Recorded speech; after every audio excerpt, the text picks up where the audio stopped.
Komisi 11 DPR RI kritisi peran Badan Usaha Penjaminan dalam program pemulihan ekonomi nasional kepada UMKM, industri, dan korporasi padat karya.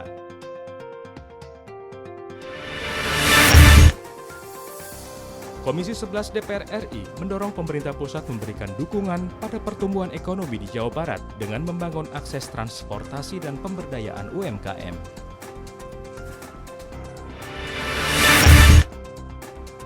Anggota Komisi 1 DPR RI mendorong pemerintah melakukan upaya percepatan pengadaan vaksin COVID-19 melalui skema kerjasama dengan perusahaan farmasi asing. Hal ini dinilai sebagai solusi jangka pendek dalam menangani pandemi COVID-19 di Indonesia.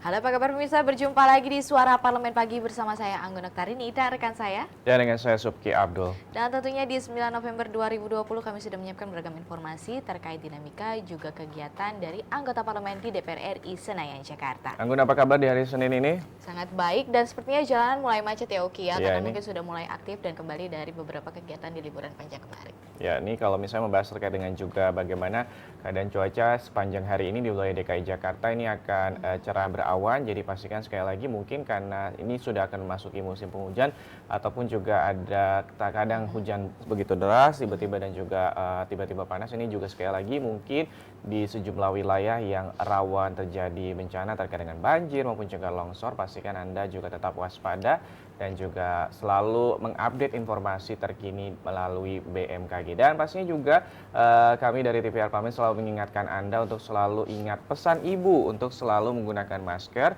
apabila Anda melakukan aktivitas di luar ruangan, dan juga selalu mencuci tangan dengan menggunakan hand sanitizer maupun juga air sabun. Dan juga yang terakhir ini selalu menjaga jarak ataupun juga physical distancing. Kami akan membacakan 3 berita pilihan yang sudah disiapkan oleh tim redaksi TVR Parlemen. Ini masuki berita pertama terkait dengan Komisi 11 DPR RI yang kritisi penjaminan dalam program PEN. Komisi 11 DPR RI kritisi peran Badan Usaha Penjaminan dalam program pemulihan ekonomi nasional kepada UMKM, industri dan juga korporasi padat karya. Kita simak terlebih dahulu informasi selengkapnya yang berikut ini. Komisi 11 DPR RI kritisi peran Badan Usaha Penjaminan dalam program pemulihan ekonomi nasional kepada UMKM, industri, dan korporasi padat karya. Ditemui usai rapat kerja dengan Menteri Keuangan, Bank Indonesia, dan Otoritas Jasa Keuangan di Gedung DPR RI Jakarta, anggota Komisi 11 DPR RI John Erizal mengatakan penjaminan dalam program PEN harus mampu melindungi dan meningkatkan kemampuan ekonomi melalui penyaluran kredit dari perbankan kepada pelaku industri, perusahaan swasta nasional, dan usaha mikro kecil dan menengah. Itu juga jangan sampai yang pemain-pemain digital ini dalam kondisi sulit juga memanfaatkan kondisi-kondisi yang seperti ini dan merugikan masyarakat. Tapi bahwa peran digital itu kita lihat sekarang sangat positif. Artinya ekonomi tetap bisa bergerak walaupun berada di rumah dengan work from home. Anggota Komisi 11 DPR RI Kamru Samad meminta Otoritas Jasa Keuangan melakukan sosialisasi intensif kepada masyarakat tentang perbedaan transaksi online yang resmi dan ilegal, sehingga mampu mendorong pemulihan ekonomi nasional berbasis digital di sektor jasa keuangan dan e-commerce. Pertama, mau tidak mau UMKM kita harus kita dorong supaya ada transformasi digital, di mana transaksi digital sekarang menjadi lifestyle baru bagi masyarakat kita. Nah, di saat-saat seperti itu diperlukan pengawasan. Nah, kita ingin supaya OJK terus melakukan edukasi dan sosialisasi ke publik mana transaksi online yang resmi, mana transaksi online yang ilegal. Ajib dan Temi. TVR Parlemen melaporkan. DPR RI kritisi peran Badan Usaha Penjaminan dalam program pemulihan ekonomi nasional kepada UMKM, industri dan juga korporasi padat karya. Ini ada pendapat dari anggota Komisi 11 DPR RI John Erizal mengatakan bahwa penjaminan dalam program PEN ini harus mampu melindungi dan juga meningkatkan kemampuan ekonomi melalui penyaluran kredit dari perbankan kepada pelaku industri, perusahaan swasta nasional dan juga usaha mikro, kecil dan juga menengah. Dan John menambahkan bahwa ekonomi digital di Indonesia juga menjadi gaya hidup dan menjadi inovasi dalam proses transaksi jual beli. Untuk itu keamanan sistem digital menjadi tugas dari pemerintah untuk melindungi dan juga menjaga data pribadi. Sementara itu, anggota Komisi 11 DPR RI lainnya, Kamrus Samad, ini meminta otoritas jasa keuangan melakukan sosialisasi secara intensif kepada masyarakat tentang perbedaan transaksi online yang resmi dan juga ilegal, sehingga mampu mendorong pemulihan ekonomi nasional berbasis digital di sektor jasa keuangan dan juga e-commerce. Sebenarnya mungkin bagus sekali ya kebijakan-kebijakan ini yang dicanangkan oleh pemerintah maupun juga beberapa perusahaan-perusahaan yang menawarkan jaminan. Tapi sepertinya harus lebih dikemas kembali karena mengingat bahwa di masa seperti ini kemampuan dari masyarakat sendiri bisa bekerja sama dengan program pemerintah atau tidak. Dan kita beralih ke berita berikutnya dari Komisi 11 dorong pertumbuhan ekonomi Jawa Barat. Di sini Komisi 11 DPR RI mendorong pemerintah pusat memberikan dukungan pada pertumbuhan ekonomi di Jawa Barat dengan membangun akses transportasi dan pemberdayaan UMKM. Berikut informasi selengkapnya. Komisi 11 DPR RI mendorong pemerintah pusat memberikan dukungan pada pertumbuhan ekonomi di Jawa Barat dengan membangun akses transportasi dan pemberdayaan UMKM.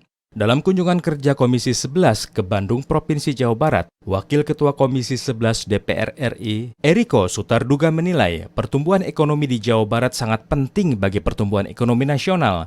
Namun, dibutuhkan adanya akses transportasi yang memadai untuk mempermudah pengiriman hasil produksi industri sehingga pertumbuhan ekonomi dapat berjalan dengan cepat. Nah, pertumbuhan ini bisa terjadi kalau ada bandara, kalau ada pelabuhan yang memang menghubungkan, yang membuat juga transportasi, membuat juga pengiriman barang, pengiriman logistik, dan juga pengiriman hasil-hasil produksi dari semua industri yang ada di Jawa Barat ini bisa tersampaikan dengan baik, kemanapun itu tujuannya. Anggota Komisi 11 DPR RI Heri Gunawan mengatakan pembangunan UMKM dapat menjadi solusi dalam program pemulihan ekonomi nasional. Ia berharap Undang-Undang Omnibus Law dapat mendorong lahirnya UMKM baru. Selain itu, Hari mendorong pemerintah untuk memberi perhatian lebih pada sektor UMKM melalui sejumlah program pinjaman usaha maupun binaan usaha.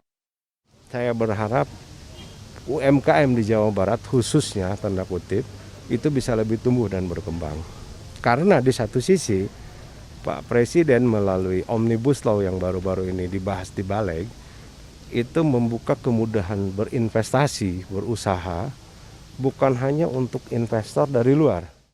Dari Bandung, Jawa Barat, Fityan, TVR Parlemen melaporkan. Ini Wakil Ketua Komisi 11 DPR RI Eriko Sutarduga juga menilai bahwa pertumbuhan ekonomi di Jawa Barat sangat penting bagi pertumbuhan ekonomi nasional, namun dibutuhkan adanya akses transportasi yang memadai untuk mempermudah pengiriman hasil produksi industri, sehingga pertumbuhan ekonomi dapat berjalan dengan cepat. Dan dilanjut anggota Komisi 11 DPR RI Heri Gunawan menyatakan pula pembangunan UMKM dapat menjadi solusi dalam program pemulihan ekonomi nasional. Ia berharap Undang-Undang Omnibus Law dapat mendorong lahirnya UMKM baru, dan selain itu Heri juga mendorong pemerintah untuk memberi perhatian lebih pada sektor UMKM melalui sejumlah program pinjaman usaha maupun binaan usaha. Ya, kita harapkan sekali lagi sejumlah pembangunan yang sedang maupun akan direncanakan dibangun ataupun juga digarap di wilayah Jawa Barat ini menjadi salah satu faktor pertumbuhan ekonomi nasional. Pastinya kita juga berharap bahwa pembangunan ini dapat dilakukan secara merata tidak hanya di Jawa Barat, tapi juga seluruh provinsi di tanah air. Kita beralih ke informasi selanjutnya, ini terkait dengan bagaimana pengadaan vaksin COVID-19 dari farmasi asing perlu dipercepat. Anggota Komisi 1 DPR RI ini mendorong pemerintah melakukan upaya percepatan pengadaan vaksin COVID-19 melalui skema kerjasama dengan perusahaan farmasi asing. Kita simak informasi selengkapnya berikut ini. Anggota Komisi 1 DPR RI mendorong pemerintah melakukan upaya percepatan pengadaan vaksin COVID-19 melalui skema kerjasama dengan perusahaan farmasi asing. Hal ini dinilai sebagai solusi jangka pendek dalam menangani pandemi COVID-19 di Indonesia. Di gedung DPR RI Jakarta, Bobi Adityo meminta Kementerian Luar Negeri RI mengintensifkan proses pembuatan komitmen dan kerjasama dengan sejumlah negara yang telah berhasil dalam mengembangkan vaksin COVID-19. Kerjasama pengadaan vaksin COVID-19 dengan perusahaan farmasi asing diharapkan bisa memacu pengembangan vaksin merah putih. Kemenlu melakukan upaya-upaya diplomatik yang nanti dilanjuti oleh misalkan BUMN kita atau kementerian-kementerian teknis terkait. Dan ini tidak duplikasi dengan apa yang kita lakukan dan dikembangkan di dalam negeri sebagai ini suatu upaya ketahanan nasional terhadap COVID. Sementara itu, Menteri Luar Negeri RI Retno Marsudi menyampaikan, kementeriannya telah menjembatani penandatanganan kerjasama pengadaan vaksin COVID-19 antara pemerintah Indonesia dengan sejumlah perusahaan farmasi asing. Kuota pengadaan vaksin bagi masyarakat Indonesia pada tahun 2020 diberikan sekitar 20 hingga 30 juta vaksin dan akan bertambah secara signifikan pada tahun 2021. Dan untuk tahun 2021, 290 sampai 340 juta vaksin. Sumber vaksin berasal dari Sinovac dan juga Sinopharm serta G42 dari UAE. Fajar dan Bari, TVR Parlemen melaporkan. Ini masalah terkait dengan vaksin yang seharusnya sudah bisa didistribusikan di bulan November 2020 ini nampaknya harus ditunda terlebih dahulu, dan sementara itu anggota Komisi 1 DPR RI Bobi Adityo Rizaldi meminta Kementerian Luar Negeri Republik Indonesia mengintensifkan proses pembuatan komitmen dan juga kerjasama dengan sejumlah negara yang telah berhasil mengembangkan vaksin COVID-19. Kerjasama pengadaan vaksin COVID-19 ini dengan perusahaan farmasi asing diharapkan memacu pengembangan vaksin merah putih. Sementara itu, Menteri Luar Negeri Retno Marsudi menyampaikan bahwa kementeriannya telah menjembatani penandatanganan kerjasama pengadaan vaksin COVID-19 antara pemerintah Indonesia dengan sejumlah perusahaan farmasi asing. Kuota pengadaan vaksin bagi masyarakat Indonesia pada tahun 2020 sekitar 20 hingga 30 juta vaksin dan akan bertambah secara signifikan di tahun 2021. Kita harapkan sekali lagi bahwa ataupun juga ini nantinya sejumlah vaksin yang sedang dilakukan penelitian dan juga perkembangan lebih lanjut, kita harapkan sekali lagi bahwa 20 juta vaksin yang rencananya akan didistribusikan di tahun 2020 nanti juga akan bertambah di tahun 2021. Kita harapkan bisa diterima oleh seluruh masyarakat tanah air dan pasti nanti kita bisa kembali ke kehidupan sebelum pandemi COVID-19 ini datang seperti itu ya. Ya, betul sekali. Dan pemirsa, setelah ini kita akan membahas apa saja menjadi headline surat kabar. Jangan kemana-mana, tetap saksikan Suara Parlemen.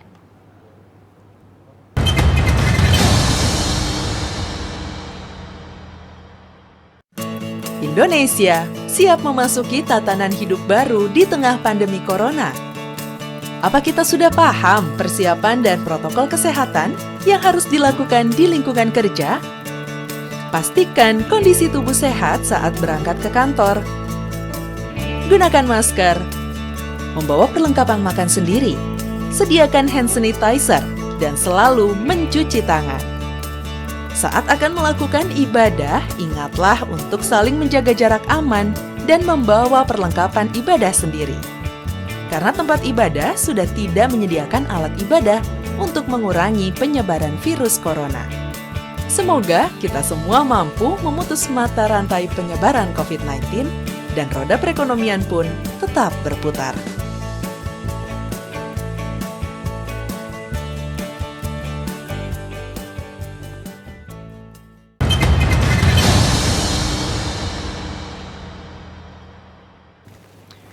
Terima kasih Anda masih bersama dengan saya Sukyam dan juga rekan saya Anggun waktu hari ini. Dan kita memasuki segmen di mana kita akan menghadirkan apa saja nih informasi-informasi yang ada di headline surat kabar. Ini sekali lagi kita mengucapkan selamat untuk Amerika Serikat yang sudah memilih pimpinan baru ataupun juga presiden baru Joe Biden dan juga Kamala Harris. Yang terpilih ini mengalahkan presiden pertahanan ada Donald Trump dengan raihan 279. Kalau Anggun ada apa di harian Tempo? harian koran Tempo sendiri, di sini ada genjot konsumsi demi dongkrak ekonomi dan juga ada pembahasan terkait DKI klaim jumlah wirausaha meningkat. Ya, mungkin di tengah pandemi seperti ini memang jalur yang paling bisa diambil adalah menjadi seorang wirausaha baru. Dan kita selengkapnya akan masuk dalam headline surat kabar.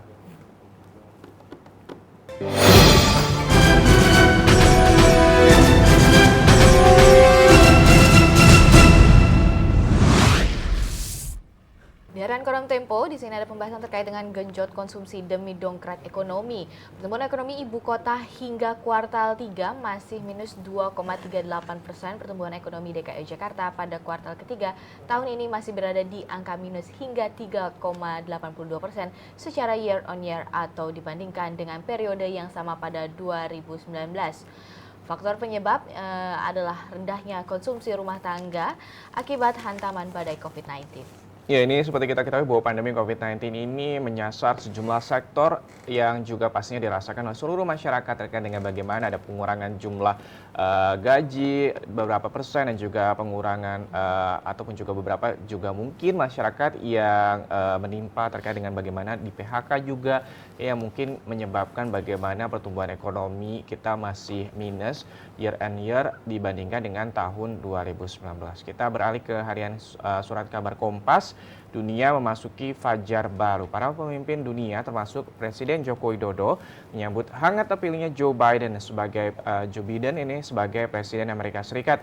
Biden diharapkan memperkuat kerjasama di berbagai bidang. Terpilihnya Biden memberikan kesempatan untuk memperkuat kerjasama dalam berbagai persoalan krusial, mulai dari penanganan pandemi COVID-19, perubahan iklim, hingga pemulihan kembali multilateralisme dalam diplomasi Indonesia. Sekali lagi ini Joe Biden dan juga Kamala Harris meraih 279 electoral vote, sementara itu Donald Trump hanya meraih 214 electoral vote. Kita harapkan sekali lagi bahwa nantinya ini kerjasama antara Amerika Serikat dan juga Indonesia bisa lebih baik lagi dan juga pastinya bisa meningkatkan pertumbuhan ekonomi kedua negara dengan terpilihnya Joe Biden dan juga Kamala Harris. Dan pemirsa, Anda bisa membaca secara lebih lengkap dan juga detail di harian surat kabar Kompas dan juga Tempo yang terbit di hari ini Senin 9 November 2020. Kami nanti akan kembali dengan topik utama terkait dengan bagaimana penyerapan dana pemulihan ekonomi nasional setelah jeda berikut ini.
Masih pemirsa, masih di Suara Parlemen dan kita memasuki di pembahasan mengenai menyoal penyerapan dana pemulihan ekonomi nasional. Mungkin beberapa waktu lalu kita sempat mendengar terkait dengan resesinya Indonesia dan di sini mungkin akan ada perkembangan percakapan terkait dengan bagaimana sih penyerapan dana dari ekonomi Indonesia sendiri. Ya, sementara itu Ketua Satgas KPC Pemulihan Ekonomi Nasional ini Budi Gunadi Sadikin menyatakan bahwa saat ini realisasi program Komite Penanganan COVID-19 dan juga Pemulihan Ekonomi Nasional atau KPCPN hingga 2 November 2020 telah tersalurkan sebesar 366,86 triliun rupiah atau 52,8% dari total pagu anggaran yang disiapkan, yakni sebesar 695,2 triliun rupiah.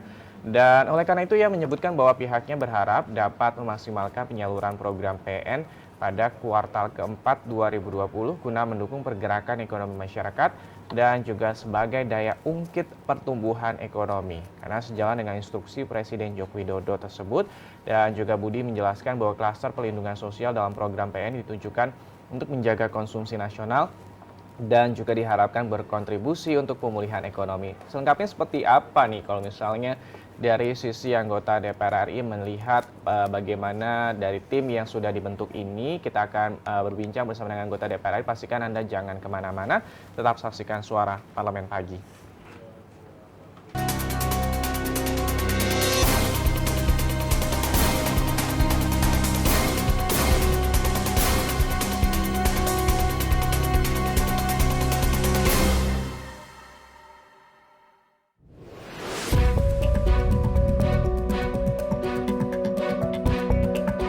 Prioritas dana pemulihan ekonomi terserap habis. Hingga 2 November 2020, baru 51,9% anggaran pemulihan ekonomi nasional yang direalisasikan, padahal seharusnya pemerintah memaksimalkan penyerapan anggaran dalam kurun waktu kurang dari 2 bulan, agar dapat membantu mendongkrak perekonomian di kuartal 4. Pemerintah melakukan pemetaan terhadap pelaksanaan program PEN prioritas, seperti perlindungan sosial, usaha mikro kecil dan menengah, sektoral kementerian lembaga, dan kesehatan, agar dalam waktu kurang dari 2 bulan lagi penyaluran anggaran PEN dapat dimanfaatkan secara optimal. Oleh karena itu, Kementerian Keuangan harus bisa memastikan pencairan anggaran program PEN dapat lancar, dan akan terus diakselerasi pada sisa 2 bulan terakhir di tahun 2020 ini. Terutama dari sisi pembiayaan korporasi dan dukungan kepada pemerintah daerah, sehingga setiap kementerian dan lembaga dapat segera melakukan penyerapan PEN secara cepat, tepat, dan sesuai target. Agar target dapat tercapai, pemerintah harus dapat mengklasifikasi hambatan yang dihadapi dalam realisasi PEN, seperti permasalahan data hingga mekanisme penyaluran, agar setiap hambatan tersebut dapat segera ditemukan solusi terbaik.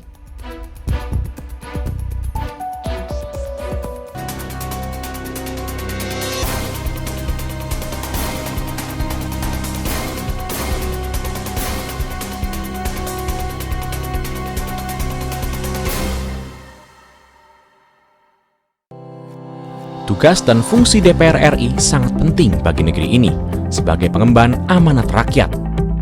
Namun tidak banyak yang tahu apa saja fungsi dan tugas dari DPR. DPR mempunyai 3 fungsi pokok, yaitu legislasi, anggaran, dan pengawasan. Ketiga fungsi tersebut harus dilaksanakan dalam kerangka fungsi representasi yang mengedepankan kepentingan rakyat berdasarkan aspirasi masyarakat dan untuk kesejahteraan rakyat. Dari fungsi legislasi, DPR RI mempunyai tugas dan wewenang untuk menyusun dan menetapkan program legislasi nasional bersama dengan pemerintah, menyusun dan membahas rancangan undang-undang, menerima rancangan undang-undang dari DPD, membahas rancangan undang-undang yang diusulkan oleh Presiden ataupun DPD, menetapkan undang-undang bersama dengan Presiden, menyetujui atau tidak menyetujui peraturan pemerintah pengganti undang-undang yang diajukan Presiden untuk ditetapkan menjadi undang-undang. Sementara, fungsi anggaran membahas dan memberikan persetujuan atau tidak memberikan persetujuan terhadap rancangan undang-undang tentang APBN yang diajukan Presiden, memperhatikan pertimbangan DPD atas rancangan undang-undang tentang APBN dan rancangan undang-undang terkait pajak, pendidikan, dan agama, menindaklanjuti hasil pemeriksaan atas pengelolaan dan tanggung jawab keuangan negara yang disampaikan oleh BPK, memberikan persetujuan terhadap pemindahtanganan aset negara maupun terhadap perjanjian yang berdampak luas bagi kehidupan rakyat yang terkait dengan beban keuangan negara. Dan fungsi pengawasan, melakukan pengawasan terhadap pelaksanaan undang-undang, APBN, dan kebijakan pemerintah, membahas dan menindaklanjuti hasil pengawasan yang disampaikan oleh DPD terkait pelaksanaan undang-undang mengenai otonomi daerah, pembentukan, pemekaran, dan penggabungan daerah, pengelolaan sumber daya alam dan sumber daya ekonomi lainnya, pelaksanaan APBN, pajak, pendidikan, dan agama. Terima kasih. Video ini dipersembahkan oleh TV dan Radio Parlemen, Biro Pemerintahan Parlemen, Sekretariat Jenderal, dan Badan Keahlian DPR RI.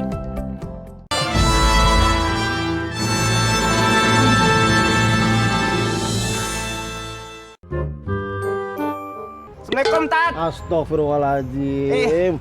Lu lagi baik mau ngomong sini? Ini, Tat, nggak puasa, Tat. Dia minum tadi, Tat. Lupa, Pak Ustadz. Pasti minum. Kita jelasin ntar lagi syuting ini. Bulan puasa Ramadan ini. Kita memang diwajibkan melawan dia berpuasa. Namun di siang hari dia minum air. Ajaran agama Islam mengatakan ada dua hal yang tidak dihukumi. Satu diantaranya adalah ketidaktahuan dan yang kedua adalah lupa.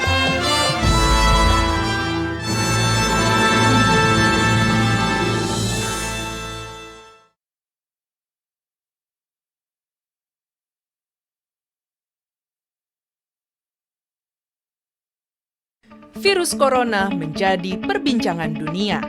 Beberapa negara sudah terjangkit. Ribuan orang di Indonesia terkena virus ini. Kita perlu antisipasi dengan melakukan hal berikut. Cuci tangan dengan sabun dan antiseptik.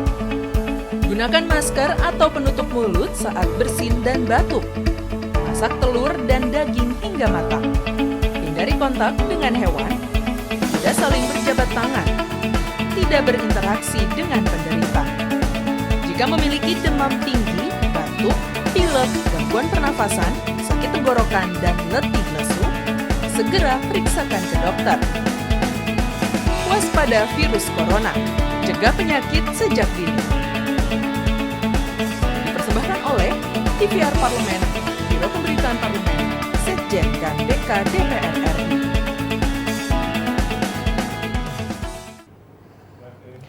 Ya, terima kasih pemirsa, Anda masih menyaksikan Suara Parlemen Pagi, dan di tengah-tengah kami sudah hadir Ibu Anis Biarwati, anggota Komisi 11 DPR RI dari fraksi PKS, Daerah Pemilihan DKI Jakarta 1. Selamat pagi, Assalamualaikum Ibu. Selamat pagi, Waalaikumsalam Mas Uki, Mbak Anggun. Sehat? Alhamdulillah, Alhamdulillah mudah-mudahan sehat.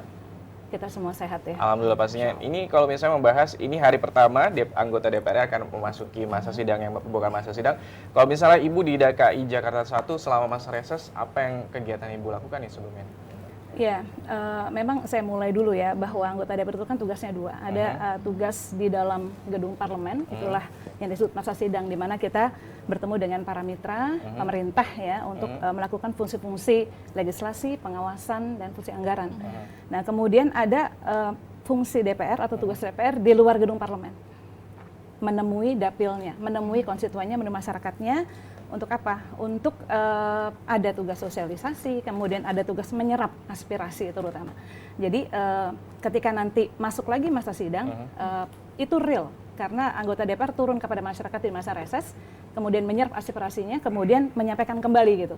Jadi apa yang kita lakukan di masa reses itu nanti akan menjadi masukan-masukan penting bagi mitra pemerintah untuk memperbaiki kinerjanya. Jadi masa reses itu terhitung bagaimana kita bisa menyerap sebanyak mungkin aspirasi, kemudian juga kadang-kadang kita juga mendatangi beberapa kelompok-kelompok masyarakat dan kita juga memberikan bantuan-bantuan ya sesuai dengan apa yang diamanahkan kepada kita. Oke, menyambung soal menyerap, mensosialisasi. Ya. Sejauh ini yang Ibu lihat, dana ini kan kita akan membahas terkait dengan PEN ya Bu. Kalau misalnya ini dananya cukup besar, kalau misalnya menyambung dengan apa yang sudah Ibu lakukan selama masa reses kemarin di dapil Ibu, ini bagaimana masyarakat melihat bantuan ataupun juga yang sudah disalurkan oleh pemerintah, baik pemerintah pusat maupun juga pemerintah Provinsi DKI Jakarta yang ada di dapil Ibu sejauh ini? Kalau saya kan dapilnya Jakarta, DKI Jakarta 1, Jakarta Timur. Dan memang kita bisa mengatakan bahwa kita mengapresiasi apa yang sudah dilakukan pemerintah terkait dengan program pemulihan ekonomi nasional, terutama di Jakarta. Cuman harus juga kita katakan bahwa program ini belum sepenuhnya bisa dirasakan oleh masyarakat karena belum merata begitu. Jadi memang turun langsung kepada masyarakat, iya, tetapi ada beberapa kendala-kendala yang menyebabkan tidak semua masyarakat itu mendapatkan bantuan itu. Kalau misalnya dikategorikan sebagai bantuan sosial gitu ya. Jadi ada masyarakat yang memang harusnya dapat, itu tidak dapat. Ada yang bahkan dapat berkali-kali. Ada yang seharusnya dia tidak gitu. Karena dari sisi ekonomi, dari sisi apa. Tetapi ternyata dia mendapatkan gitu, bahkan tidak dari satu pintu. Jadi saya kira ini masih perlu pembenahan, perlu perbaikan terkait dengan bagaimana bantuan-bantuan itu bisa langsung ke masyarakat. Tapi kan PEN tidak hanya bantuan sosial. Ada beberapa sektor-sektor yang lain. Baik, nah di sini kan kita membahas terkait dengan bagaimana penyerapan itu bisa berjalan dengan baik, Bu. Tapi ternyata di lapangan ada kendala-kendala yang terjalani, Bu. Dan kita juga ingin mengetahui sebenarnya di mata Ibu sendiri kendala utama yang dirasakan di masyarakat ketika Ibu turun ke dapil apa, Bu, yang mungkin bisa disampaikan ke pemerintah? Saya mulai dulu ya dari semua program stimulus pemerintah di era COVID ini itu dirangkum dalam satu program namanya Program Pemulihan Ekonomi Nasional atau PEN. Dan anggaran untuk PEN itu besar sekali ya, 695,2 triliun. Ya, dan sampai November ini itu menurut data di Kementerian Keuangan itu baru terserap sekitar 52% ya, atau 361,5 triliun. Artinya apa? Sampai akhir tahun ini, dalam 2 bulan ini pemerintah harus menyalurkan sebesar 334,7 triliun. Sisanya 300, bayangkan dalam waktu gitu. 2 bulan. Bayangkan dari anggaran sebesar itu baru separohnya gitu. Yang ini artinya apa? Program yang bagus ini, yang di dalamnya beberapa sektor itu terbantu, itu belum sampai begitu kan? Karena masih ada 324 triliun mengendap, belum dibelanjakan atau belum tersalurkan kepada masyarakat. Ya. Dan memang kalau bicara kendala, macam-macam kendalanya gitu. Misalnya begini, ada realisasi pos kesehatan itu 30,74 yang baru terrealisasi dari pagu anggarannya 87,5 triliun gitu. Jadi baru sekitar 35,1 triliun yang untuk anggaran kesehatan gitu. Padahal anggaran ini kan vital begitu ya. Nah, ini vital gitu. Nah, kemudian ada anggaran dukungan sektoral kementerian atau lembaga ya, dan pemerintah daerah. Ini baru terrealisasi 26,9 ya, atau 28,61 triliun dari 106,11 triliun, itu baru 26%-nya gitu. Jadi ini belum dibelanjakan oleh pemerintah daerah. Kemudian ada insentif usaha gitu, itu juga baru 29,42%. Ya, jadi beberapa pos-pos sektoral itu memang serapannya rendah sekali, kalau kita katakan itu rendah sekali, yang mengakibatkan program PEN itu belum signifikan untuk membantu, belum dirasakan ya, signifikan oleh masyarakat. Oke, Bu, kalau misalnya melihat tadi awalnya terkait dengan bagaimana Ibu mengatakan bahwa sebenarnya ini ada yang berhak, ada yang tidak berhak, tapi mendapatkan beberapa kali bantuan sosial. Lagi-lagi ini juga balik lagi soal sektor-sektor yang juga terkait dengan UMKM, sektor korporasi, kementerian dan juga lembaga. Ini sebenarnya ini adalah permasalahan problematika yang menurut saya ini adalah permasalahan utama Indonesia itu terkait dengan bagaimana single data atau juga data-data yang mungkin sejauh ini bukan hanya soal kali ini bukan bantuan sosial saja, tapi dari soal bagaimana data pemilih dan segala macam. Ini sebenarnya kalau Ibu sendiri melihat di Komisi 11, perlukah kita akhirnya BPS apakah sudah tidak lagi menjalankan fungsinya dan tugasnya dengan benar, atau memang kita yang juga mungkin menerima datanya seperti adanya, apa gimana nih Bu kalau misalnya Ibu melihat? Iya. Kalau BPS itu mitra kita di Komisi 11 dan mereka sudah melakukan kerjanya dengan baik. Ya. Tapi bahwa data Indonesia itu bukan hanya di-handle oleh BPS, ada data di kementerian-kementerian tertentu yang memang harus ada sinkron. Itu yang kita tekankan, bahwa data BPS dengan data kementerian itu harus sinkron ya. Misalnya kalau di BPS ada data tentang cadangan beras gitu, di kementerian juga harusnya sama begitu ya, sehingga tidak, karena nanti dampaknya kemana? Dampaknya itu nanti kan cadangan beras berapa, yang harus diimpor berapa, yang harus diekspor berapa, kan seperti itu. Ya, tapi kalau terkait dengan program PEN ini, itu kami mendesak ya, dari PKS mendesak untuk bagaimana memperbaharui tentang DTKS gitu, pembaharuan data terpadu kesejahteraan sosial, data terpadu kesejahteraan sosial DTKS di Kementerian Sosial itu. Karena memang Kementerian Sosial ini mengaku bahwa data ini belum dimaksimalkan sejak tahun 2017 gitu. 2017. Ya, jadi doronglah pemerintah daerah untuk memperbaharui data itu sehingga bantuan itu tepat sasaran gitu. Jadi tidak orang yang harusnya dapat itu tidak dapat, dan orang yang harusnya nggak dapat malah dapat berkali-kali gitu. Jadi DTKS itu penting diperbarui karena terakhir itu 2017 gitu. Sekarang 2020 begitu ya. Jadi itu harus segera diperbaharui itu. Dan di sini kan posisinya anggaran pemulihan ekonomi nasional ini kan juga kita mengetahui untuk menstimulus ya dari masyarakatnya sendiri, menggerakkan perekonomian tumbuh kembali. Tapi justru sampai saat ini belum ada sekali kita merasakan berjalan gitu di masyarakat ya Bu ya. Tapi seharusnya pemerintah bersikap seperti apa menyikapi persoalan seperti ini? Yang pertama, untuk pertumbuhan ekonomi itu dipengaruhi oleh 4 variabel. Ya, pertama konsumsi masyarakat. Yang kedua belanja pemerintah. Yang ketiga investasi, yang keempat ekspor impor gitu. Nah, PEN itu diharapkan program PEN itu yang dikeluarkan stimulusnya 690,2 triliun itu harusnya bisa mendorong pertumbuhan ekonomi lewat mana? Lewat konsumsi masyarakat. Gitu. Karena konsumsi masyarakat itu satu variabel di dalam pertumbuhan ekonomi yang kontribusinya sampai 57% gitu. Jadi kalau misalnya ada 4 variabel, itu konsumsi aja itu 57%. Jadi kalau ini runtuh, ya, yang lain juga akan tidak terdongkrak begitu ya. Sedangkan belanja pemerintah itu hanya 9%, itu udah ningkat sebelumnya 8%. Nah, konsumsi masyarakat hubungannya adalah dengan daya beli masyarakat. Ya, ini yang harus kita tekankan. Jadi daya beli masyarakat itulah yang mendorong konsumsi masyarakat. Sementara sekarang di era pandemi ini banyak masyarakat yang kehilangan daya belinya. Kenapa? Karena mereka kehilangan pendapatan. Kenapa pendapatan? Karena mereka tidak bekerja lagi gitu. Banyak di era pandemi ini masyarakat yang kehilangan pekerjaannya, apakah di PHK atau dirumahkan. Dan kenapa di PHK? Karena perusahaan itu melakukan efisiensi. Kenapa efisiensi? Karena memang demand dari masyarakat nggak ada gitu. Kan muternya di situ. Jadi karena permintaan tidak ada, kan perusahaan harus mengurangi produksinya. Kalau mengurangi produksinya berarti kan dia kekurangan pendapatan. Solusinya adalah mengurangi pegawai, apakah di PHK atau gitu. Udah masyarakat yang kehilangan pekerjaan akan kehilangan pendapatan. Kehilangan pendapatan berarti dia tidak punya daya beli. Kalau tidak punya daya beli berarti tidak bisa mendorong konsumsi. Nah, PEN itu adanya bantuan dan segala macam itu diharapkan bisa mendorong konsumsi masyarakat.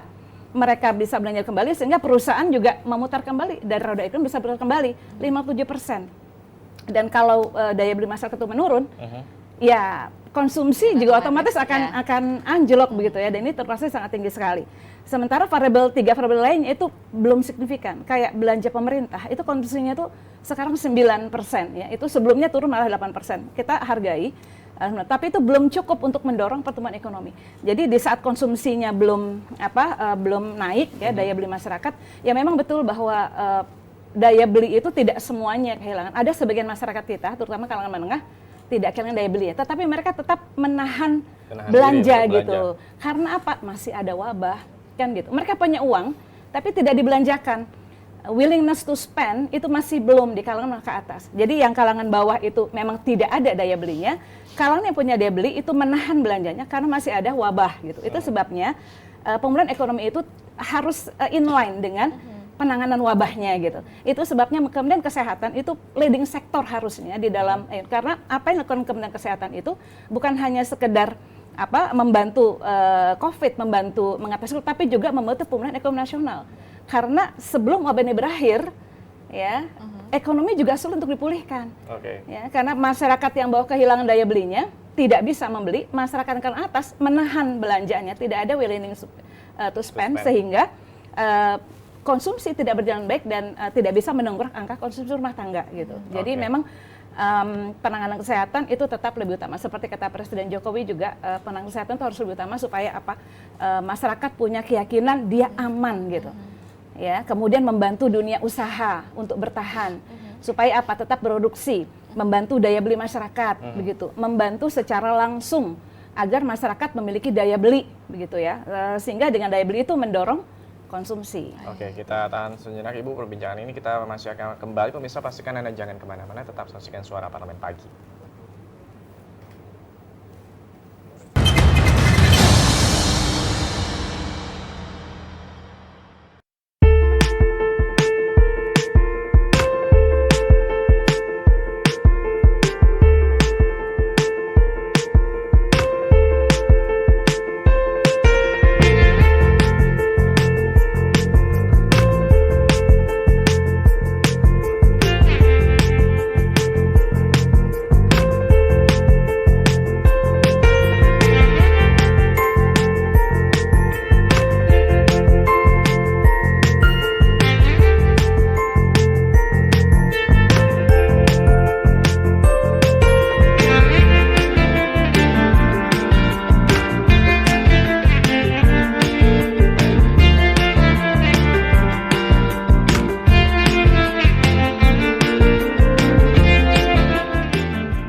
Lagi dalam Suara Parlemen Pagi, Bu Anies, kalau misalnya tadi bagaimana ini sebenarnya kita melihat bahwa masyarakat belum merasakan, ini juga konsumsi masyarakat juga menurun, ada sejumlah sektor-sektor yang juga sebenarnya sudah digelontorkan sejumlah anggaran dari PN ini. Tapi kalau misalnya Ibu sendiri melihat, kita juga ketahui nih Bu bahwa kita sudah memasuki masa resesi.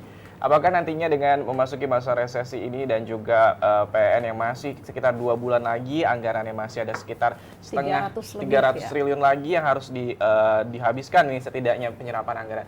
Ibu yakin nggak sih Bu ini bahwa dengan waktu 2 bulan kita sudah memasuki masa resesi, ini sektor-sektor maupun juga masyarakat yang terdampak COVID-19 ini bisa merasakan apa yang sebenarnya pemerintah harapkan nih dari PN ini sendiri? Dalam waktu 2 bulan harus menghabiskan anggaran 334 triliun ya. Itu bukan yang mudah. Pemerintah harus ekstra kerjanya. Ini harus pakai terobosan, harus pakai extraordinary agar bisa menyerap itu. Kenapa sepanjang dana itu masih mengendap atau belum sampai ke masyarakat, ya masyarakat tidak merasakan. Ya. Makanya udah segitu gede, tapi kok masyarakat belum pulih-pulih kan begitu ya. Dan kemudian saya tekankan bahwa alokasi-alokasi itu, PEN itu, mungkin pemerintah perlu memikirkan begitu ya, realokasi anggaran gitu, untuk mengalokasikan anggaran yang langsung kepada masyarakat. Tapi supaya mendongkrak daya beli gitu. Ya boleh aja gitu. Kalau memang dievaluasi ternyata serapan anggaran masih rendah sampai akhir bulan dan nggak bisa digenjot lagi, kenapa tidak uang yang ada itu direalokasi supaya langsung kepada masyarakat, misalnya UMKM. Memang betul UMKM itu dukungan anggarannya di PEN itu terbesar kedua, dia sudah mencapai 75%. Tetapi kita bukan hanya melihat kuantitas gitu, harus kita lihat kualitasnya. Di Indonesia itu ada 64 juta UMKM. 64 juta UMKM gitu. Dan tidak semuanya itu UMKM yang sudah settle gitu.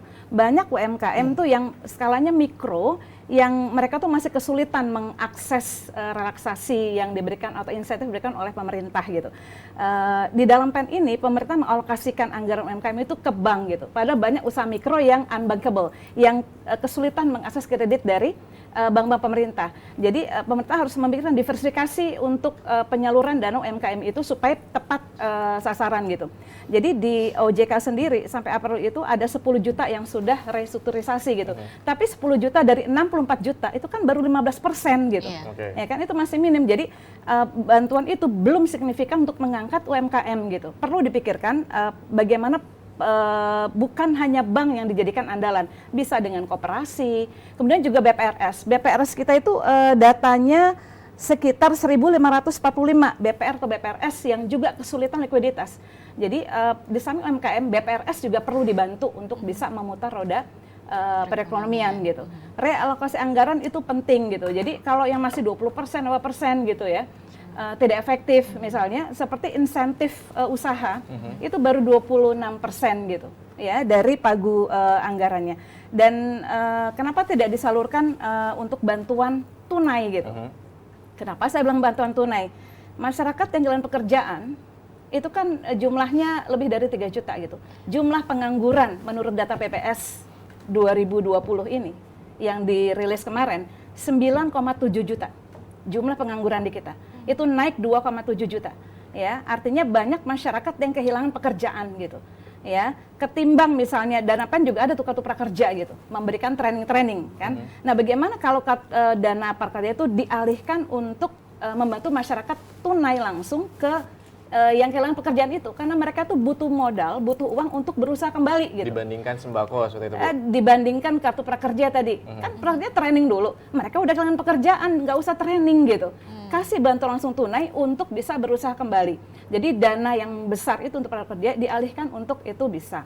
Kemudian regulasi anggaran yang lain seperti insentif usaha untuk kelonggaran pajak berupa PPh 2% dibayarkan, kemudian PPh 22 untuk impor itu tidak terserap dengan baik karena apa? Usaha aja lagi lesu gitu, sehingga dana itu kurang gitu. Jadi artinya program itu tidak inline dengan kebutuhan di lapangan gitu, sehingga tidak terserap.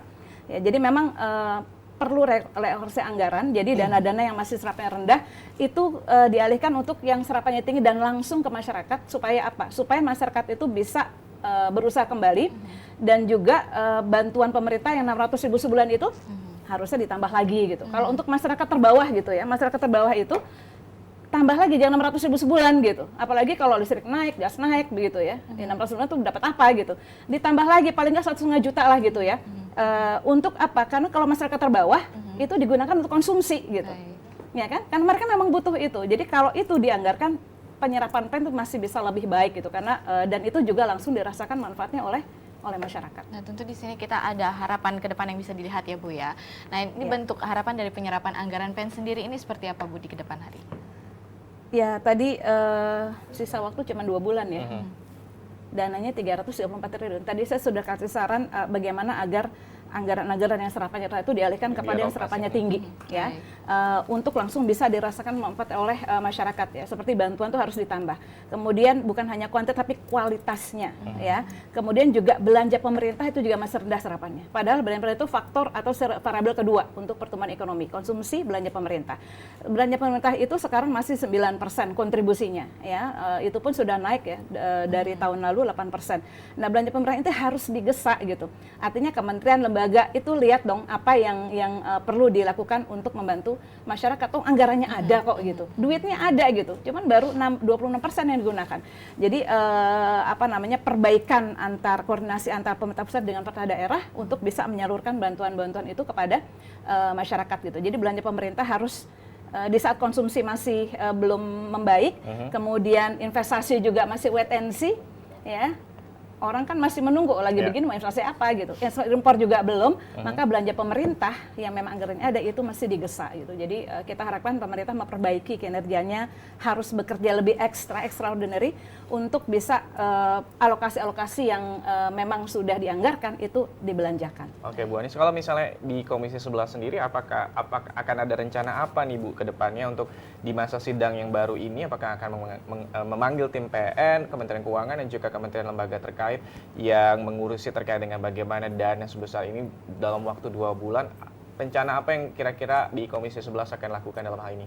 Ya, untuk masa sidang ini ini kan baru hari pertama pembukaan dan nanti baru ada jam 11 nanti itu ada penentuan jadwal rapat untuk Komisi 11 yang artinya dengan mitra-mitra Komisi 11. Tentu saja mitra utama kita adalah Kementerian Keuangan dan memang sejak awal bahkan sebelum PEN itu digulirkan kan harus dikonsultasikan dengan DPR gitu dan kita kontrol terus gitu. Termasuk ketika ada penyerapan anggaran yang sangat rendah itu berkali-kali ya ditekankan Komisi 11 kenapa penyerapan PEN ini masih sangat rendah dan itu terus kita evaluasi dan kalau sampai sekarang sudah menjelang akhir tahun itu masih tentu saja kita akan memanggil Menteri Keuangan ya yang jelas untuk meminta evaluasi terhadap program PEN itu kemudian kita berikan saran-saran seperti yang tadi saya sampaikan sebagian sudah saya sampaikan di sini supaya PEN ini betul-betul signifikan dirasakan manfaatnya oleh itu yang utama gitu dan bisa mendorong pertumbuhan ekonomi. Kita tunggu nanti Bu Anis Biarwati dan juga anggota Komisi 11 DPR melakukan evaluasi dalam hal ini Kementerian Keuangan untuk nanti bagaimana bisa menyampaikan realokasi anggaran maupun juga bagaimana nih biar dana yang sebesar ini yang juga dalam waktu 2 bulan harus segera diserap oleh masyarakat dan bisa dirasakan oleh masyarakat karena kita juga ketahui bahwa resesi ekonomi atau juga Indonesia sudah masuk ke masa resesi. Ibu Anis Biarwati anggota Komisi 11 DPR RI dari fraksi PKS Daerah Pemilihan DKI Jakarta 1. Terima kasih Ibu, sehat terus pastinya. Ya, terima kasih banyak Mbak Anggun, Mas Uki. Ya, siap Ibu. Dan bisa pastikan ini setelah ataupun juga agenda anggota DPR RI pada hari Senin 9 November 2020 ini, pemirsa pada hari ini sidang paripurna DPR RI dalam rangka pembukaan masa persidangan kedua tahun sidang 2020-2021 nanti Anda bisa menyaksikan secara langsung kami di pukul 13.00 waktu Indonesia Barat. Saya Subki Abdul dan juga rekan saya Anggun Oktarini beserta seluruh kurang bertugas mengucapkan terima kasih telah menyaksikan dan sampai jumpa. Sampai jumpa. Sekali lagi terima kasih Bu. Iya, sama-sama.